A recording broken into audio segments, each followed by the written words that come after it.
Hello students, welcome back to our YouTube channel. Professor Shubham Tiwari बात करेंगे ना। एफवाई के बच्चे काफी टाइम से डिमांड कर रहे थे सर कि बीकॉम का तो आपने बहुत सारे मींस ऑलमोस्ट सब सब्जेक्ट के इंपॉर्टेंट क्वेश्चंस प्रोवाइड करा दीजिए, तो बैफ का भी ऐसा कुछ इंपॉर्टेंट क्वेश्चंस का सीरीज लेके आ जाओ। इंपॉर्टेंट क्वेश्चंस तो एटलीस्ट बताइए।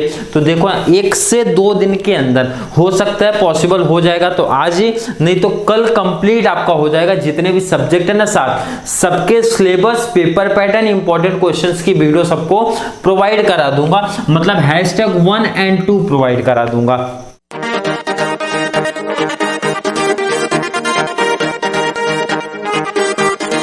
अगर मैं बात करूं कि सर बैफ वालों का कौन से सब्जेक्ट का आप सीरीज लेके चल रहे हो, तो सीरीज आपको एक तो मिली है सीए की, सेकंड आपको एफए की सीरीज मिली है। ध्यान से सुन लो, समझ लो। सीए का कंप्लीट आपका मटेरियल कॉस्टिंग कंप्लीट एक सम करा के दे दिया हूं। लेबर कॉस्टिंग में 10 लेक्चर हो चुके हैं एंड ओवरहेड्स कॉस्टिंग की बात करूंगा। प्राइमरी डिस्ट्रीब्यूशन हो चुका, कुछ एग्जांपल और भी एग्जांपल्स हम लोग ऐड करेंगे। बाकी रिमेनिंग जो बच जाएंगे वो आपको ऑलरेडी करा के दिया जाएगा। और ध्यान से सुन लो, समझ लो। एंड सेकंड हमारा क्या है सर, सब्जेक्ट एफए में फीफो वेटेड तो अपना सेम था। एंड सेकंड हमारा क्या टॉपिक ऐड हुआ, डिपार्टमेंटल के 4 से 5 प्रैक्टिकल टॉपिक आपको शायद से हो चुके हैं। हायर परचेज और कराया जाएगा। 3 ही टॉपिक करा के दूंगा। ध्यान रखना, जो बच्चे कमेंट कर रहे हैं ना फाइनल अकाउंट, तो फाइनल अकाउंट की सीरीज नहीं आएगी, ये मैं आपको पहले ही बता दूं। इंपॉर्टेंट क्वेश्चंस बता दियो। अब थोड़ा सा ध्यान से सुनो, समझो आप लोग कि कंप्लीट बैफ वाले #1-2 बाकी सब सब्जेक्ट का मिलेगा। टोटल सब्जेक्ट है आपके 7 में से ध्यान से सुनो किसकी ऑलरेडी प्रोवाइड करा दी गई है एंड कौन सी अभी हमारी बचेगी। आपका एफए हो चुका है, syllabus paper pattern important question. CA syllabus paper pattern important questions.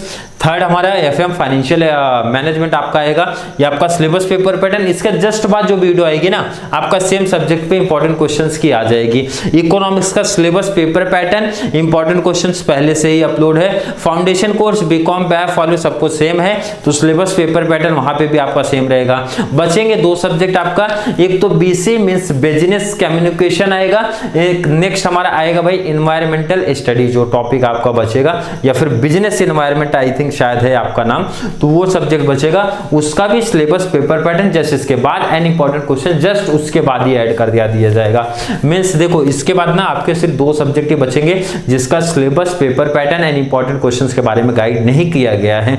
तो चलिए बात करेंगे आज आपका कि सर फाइनेंशियल मैनेजमेंट में ना अच्छा स्कोर कैसे करें, ये थोड़ा सा बताइए। क्योंकि ना अकाउंट से अगर कंपेयर करो ना या फिर सीए से ना, तो सबसे ज्यादा बैफ वाले जो बच्चों को टेंशन देता है ना, वो यही सब्जेक्ट है। यही सब्जेक्ट है, टेंशन देता है। एफवाई में तो अभी कम टेंशन दे रहे हैं, आगे जैसे जैसे बढ़ोगे ना टेंशन थोड़ा सा बढ़ेगा। अगर कंप्लीट अच्छे तरीके से पूरा कॉन्सेप्ट नहीं क्लियर है तो ध्यान रखना, तो जो अच्छे बच्चे रहेंगे वो टेंशन पहले ही ले लेंगे। सर ने बोला टेंशन होता है, तो टेंशन होगा भाई कि ध्यान से सुनना, टेंशन कम होगा मालूम है जब आपको एग्जैक्ट कंप्लीट उस सिलेबस में किस टाइप के क्वेश्चंस बन सकते हैं हमको कंप्लीट आइडिया होगा तो। बट ये ध्यान दो, एफए से काफी अलग चलेगा। एफए में क्या थे कि भाई आपने इंट्रोडक्शन पार्ट देख लिया, 2-4 सम किए, उसके बाद वैसे ही सम्स रहते, 1-2 एडजस्टमेंट में चेंजेस होता है। बट यहाँ पे ऐसे नहीं है भाई, यहाँ पे इतने छोटे बेसिक्स क्वेश्चन उठाए जाएंगे ना जो प्रॉब्लम क्रिएट करते हैं हमारे लिए। फिलहाल सिलेबस की बात करूं, 5 चैप्टर है। सर प्रैक्टिकल बताइए, सीधा बहुत सारे बच्चे बोलते हैं कि प्रैक्टिकल पहले 45 कवर कर लो, बाद में थ्योरेटिकल पे आएंगे। तो मैंने बोला बता दिया जाएगा, कंप्लीट बताया जाएगा। टॉपिक ही बोल रहे हैं इंट्रोडक्शन टू फाइनेंशियल मैनेजमेंट। इसमें तो इंट्रोडक्शन पार्ट रहेगा भाई, फाइनेंशियल मैनेजमेंट के meaning, define, introduction part, objective है, एडवांटेज है वगैरह सब डिटेल्स पढ़ोगे। फाइनेंशियल अकाउंटिंग फाइनेंशियल मैनेजमेंट में क्या डिफरेंट है, कॉस्ट अकाउंटिंग फाइनेंशियल मैनेजमेंट में क्या डिफरेंट है, फाइनेंशियल मैनेजमेंट में क्या क्या पार्ट आते हैं। कंप्लीट मतलब पूरा प्रैक्टिकल तो एक भी नहीं है, पूरी इसकी कहानी पढ़नी होती है और इसका बेनिफिट सिर्फ शॉर्ट नोट्स में मिलता है और कहीं नहीं मिलता है। ठीक है, एक चीज क्लियर हो गया कि ये सर हमारा प्रैक्टिकल टॉपिक नहीं है। सेकंड आते हैं कॉन्सेप्ट ऑफ वैल्यूएशन। इसमें अगर मैं बात करूं सर कौन सा टॉपिक है, प्रैक्टिकल है कि थ्योरेटिकल पार्ट है, मैंने बोला ये दोनों पार्ट होता है भाई, दोनों क्वेश्चन यहां से बनते हैं। बट ये प्रैक्टिकल 15 मार्क्स का भी आता है आपके सिलेबस में, जिसमें अगर जो बच्चों को याद भी होगा ना तो present value and future value वाले सम्स प्रैक्टिस कर लेना। जो बच्चों को ये लगा होगा सर छोटे छोटे सम्स बन सकते क्या? बिल्कुल, एफएम की ना यही तो खासियत है भाई, छोटे छोटे सम्स उठाए जाएंगे। तो ध्यान रखना, अच्छे से प्रैक्टिस कर लेना, 15 मार्क्स का क्वेश्चन बन सकता है। नेक्स्ट भाई बहुत ही मजेदार टॉपिक है आपका लीवरेज। लीवरेज ना 15 मार्क्स का तो सीधा सीधा क्वेश्चन है, मतलब इसमें शॉर्ट क्वेश्चन नहीं बनते। आपने जो बच्चों ने पढ़ा होगा ना, ये टॉपिक अगर प्रैक्टिकल क्वेश्चन के बेस पे डिवाइड करोगे ना, 2 से 3 पार्ट में डिवाइड होंगे और मजेदार टॉपिक से मजेदार प्रैक्टिकल करने में काफी मजा आता है। तो लीवरेज टॉपिक अच्छे तरीके से कर लेना भाई, 15 मार्क्स का प्रैक्टिकल क्वेश्चन बनेगा। नेक्स्ट हमारा सर टाइप्स ऑफ फाइनेंसिंग, इसमें से प्रैक्टिकल नहीं बनेगा, शॉर्ट नोट्स के क्वेश्चन इसमें से बन। देखो शॉर्ट नोट्स ये नहीं बोला प्रैक्टिकल जहां से बना वहां से शॉर्ट नोट्स ही नहीं बनेगा, मतलब मैं बता रहा हूं कि इसमें से प्रैक्टिकल नहीं बनेगा, वो बताने का कॉन्सेप्ट है। नेक्स्ट हमारा जहां पे बहुत सारे बच्चों को प्रॉब्लम होती है, कॉस्ट ऑफ कैपिटल, मुझे पता है प्रॉब्लम होती है। 15 मार्क्स का ये टॉपिक है।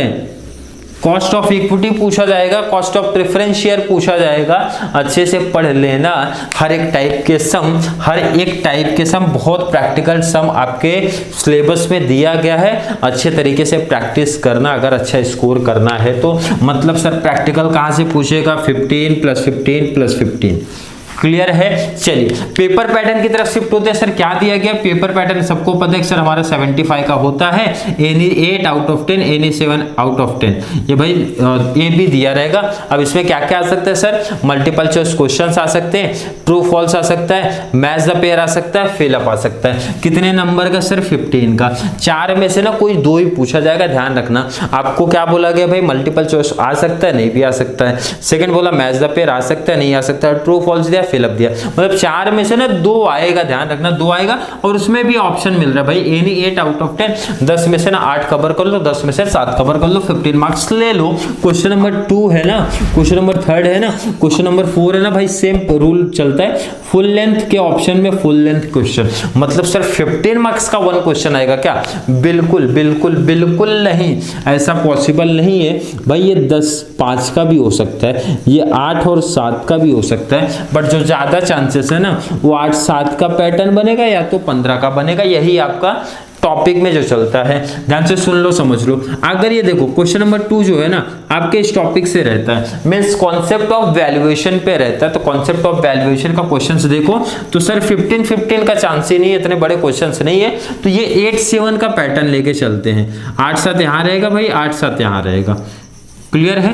बिल्कुल। क्वेश्चन नंबर 3 पे क्या रहेगा सर? लीवरेज रहता है, तो ये देखो ना, ये 8 7 का भी बन सकता है, 15 बड़े क्वेश्चंस भी दिए गए हैं आपके सिलेबस में पीछे, 15 मार्क्स वाले भी डायरेक्टली क्वेश्चन बनते हैं इस टॉपिक में, और 15 का ही ज्यादा बनता है, ये चीज याद रखना था। तो 15 वाले अगर आपके कॉलेज में ना बड़े सम्स कराए गए ना, रेशियो वाले याद होगा तो, जिसमें हमारा लीवरेज ना रेशियो में दिया होता है, वो वाले प्रैक्टिस कर लेना, इंपॉर्टेंट है। वो क्वेश्चन बनेंगे फिक्स है अगर पढ़ाए गए होंगे तो आपके कॉलेज में। क्वेश्चन नंबर 4 सर कहां से बनेगा? Cost of capital. बहुत बड़े कॉन्सेप्ट नहीं है भाई, ये 2-4 सम है जो बड़े हैं, बाकी तो 8 7 वाले ही लगते हैं। ध्यान रखना, इसमें भी वेटेड एवरेज वाला जो है ना वो प्रैक्टिस कर लेना। अगर कॉलेज में हुआ है तो भाई, कॉलेज में हुआ रहेगा तभी तो करोगे, कॉलेज में पता चला वो टॉपिक को पढ़ाए नहीं गए ना तो प्रॉब्लम क्रिएट होगा, तो ध्यान रखना उसके अकॉर्डिंग चलना। अदरवाइज 8 7 में ना सीधा सीधा क्वेश्चन जो आपको बताया ना, कॉस्ट ऑफ इक्विटी पूछेगा, कॉस्ट ऑफ प्रेफरेंस शेयर पूछेगा, तो ये क्वेश्चन 8 7 में चलेंगे। तो देखो ना, प्रैक्टिकल थोड़ा सा कॉन्सेप्ट बता दिया, हिंट दे दिया कहां से बन सकते हैं, कैसे बन सकते हैं। क्वेश्चन नंबर 5 सर, इसमें तो लॉन्ग आंसर 2 आएगा, 8 7 का आएगा भाई, 15 नंबर का, या फिर शॉर्ट नोट्स में ऑप्शन मिलता है। इसलिए मेरा सजेशन कभी भी आप लोग को जाता है, तो आप लोग नहीं, बैफ बीएफएम कोई भी स्टूडेंट हो ना, मेरा सजेशन हमेशा शॉर्ट नोट्स पे जाता है। 2 एडवांटेज होता है, एक तो ऑप्शन मिलता है, सबसे बड़ा फायदा ये रहता है भाई 5 में से ना कोई भी क्या करना है अपने को, 3 करना, 2 ऑप्शन में मिला, मतलब 3 चैप्टर के ना अच्छे कॉन्सेप्ट कर लो, इंपॉर्टेंट वाले कर लो, कॉन्सेप्ट बस हो गया, 5 चैप्टर पढ़ने की जरूरत नहीं है। क्लियर हो गया? सेकंड चीज ये है ना कि लॉन्ग में लिखना ज्यादा पड़ता है, और हमारा काम होता है भाई अकाउंटिंग, जब हम लोग पढ़ते हैं ना तो अकाउंटिंग सब्जेक्ट पढ़ते हैं ना, तो वहां पे हम लोग प्रैक्टिकल पे थोड़ा ज्यादा फोकस रखना चाहते हैं। मतलब शॉर्ट नोट्स पे क्या रहता है, थोड़ा सा कम भी लिखना पड़ेगा, एंड ये चीज भी रहता है कि एडवांटेज ये भी मिलता है ना कि आपने प्रैक्टिकल टॉपिक, देखो 3 प्रैक्टिकल भी किया ना टॉपिक, तो वहां से भी कॉमन सी बात है क्वेश्चन शॉर्ट नोट्स बनेंगे, तो अपने को एक आइडिया थोड़ा सा हो ही जाता है कि भाई इस टॉपिक में क्या था, एग्जैक्ट क्या कहानी थी, किसके बारे में पढ़ रहे थे। एक बोलते हैं ना आइडिया हम लोग को चल जाता है, तो ये बहुत बड़ा एडवांटेज हम लोग को मिलता है शॉर्ट नोट्स एक्सप्लेन करने के लिए। तो यहाँ पे ना सिंपल सा किसी बच्चे को, देखो ऑलरेडी सब बच्चों को मुझे पता है सिलेबस पेपर पैटर्न पता ही होगा, बस एक मैंने थोड़ा सा और आइडिया दे दिया भाई क्वेश्चन पेपर किस बेस पे बनने वाले हैं। अगली जो वीडियो आ जाएगी ना और अच्छे से डिटेल बता दूंगा प्रैक्टिकल क्वेश्चन का और इंपॉर्टेंट प्रोवाइड करा दूंगा शॉर्ट नोट्स का। ऑब्जेक्टिव में ना कोई इंपॉर्टेंट नाम की चीज नहीं होती हमारे चैनल पे, भाई किसी और के चैनल पे होती होगी तो बात अलग है, बट मुझे लगता है ऑब्जेक्टिव तो हर टॉपिक से थोड़ा थोड़ा कुछ तो पूछे जाएंगे। अब ये मैं बताऊं कि सर यही ऑब्जेक्टिव पूछा जाएगा, तो इतना टैलेंटेड मैं नहीं हूं, मैं टैलेंटेड आदमी हूं प्रैक्टिकल को लेके शॉर्ट नोट्स को लेके, तो वही प्रोवाइड करा सकता हूं। क्योंकि कुछ बच्चे मैं देखा भाई पर्सनल मैसेज में भी क्या कर रहे हैं ना, वो मुझे लिखते सर इंपॉर्टेंट ऑब्जेक्टिव कौन सा है। अब इंपॉर्टेंट ऑब्जेक्टिव कैसे बताऊं मैं, पता चला भाई इतने सारे ऑब्जेक्टिव से कहीं से ही पूछ रहे, मींस पूछते तो आपके बुक के जो पीछे दिए गए ना वहीं से पूछा जाता है, तो वो आप प्रीफर करो सबसे बेस्ट है। और वो कब करना मालूम है, मेरा सजेशन है प्रैक्टिकल टॉपिक करने के बाद ही करना, थोड़ा बहुत तो हेल्प होता ही है, कॉन्सेप्ट थोड़ा क्लियर रहता है ना, तो ऑब्जेक्टिव में काफी हेल्प होती है। तो यहाँ पे मैंने BFY बैफ वाले को ना आपको कंप्लीट सिलेबस बता दिया एंड पेपर पैटर्न बता दिया। फिर भी ना किसी बच्चे को ऐसा लग रहा है कि सर डाउट है, कंफ्यूजन है, मुझे कोई कॉन्सेप्ट नहीं समझ में आया जो आपने बोला है वीडियो में ना, तो कमेंट खुला है भाई आप लोग के लिए, कमेंट कर दिया करो एंड वीडियो अगर समझ में आई हो अच्छी अच्छी तारीफ भी कर दिया करो, और जल्दी से बताना कौन से सब्जेक्ट का इंपॉर्टेंट क्वेश्चन की वीडियो पहले आपको चाहिए ना, सबसे पहले ला के रख दूंगा। बैफ वालों की डिमांड थोड़ी सी ना अब सुनी जा रही है भाई, जो बोलोगे ना उसके ऊपर वीडियो ला दूंगा। और 2 सब्जेक्ट का जो हमारा सीरीज भी चालू है ना उसका बोलना कि सर किस टॉपिक पे वीडियो आपको चाहिए ना, उस टॉपिक पे वीडियो आपके लिए लेके आ जाएंगे, बहुत जल्दी से कंप्लीट करा देंगे, ट्राई करेंगे बहुत जल्दी से कंप्लीट हो जाए आपका सिलेबस। तो चलिए मिलेंगे नेक्स्ट क्लास में जहां पे हम लोग बात करेंगे सब्जेक्ट के इंपॉर्टेंट क्वेश्चंस के बारे में। तब तक के लिए थैंक यू सो मच।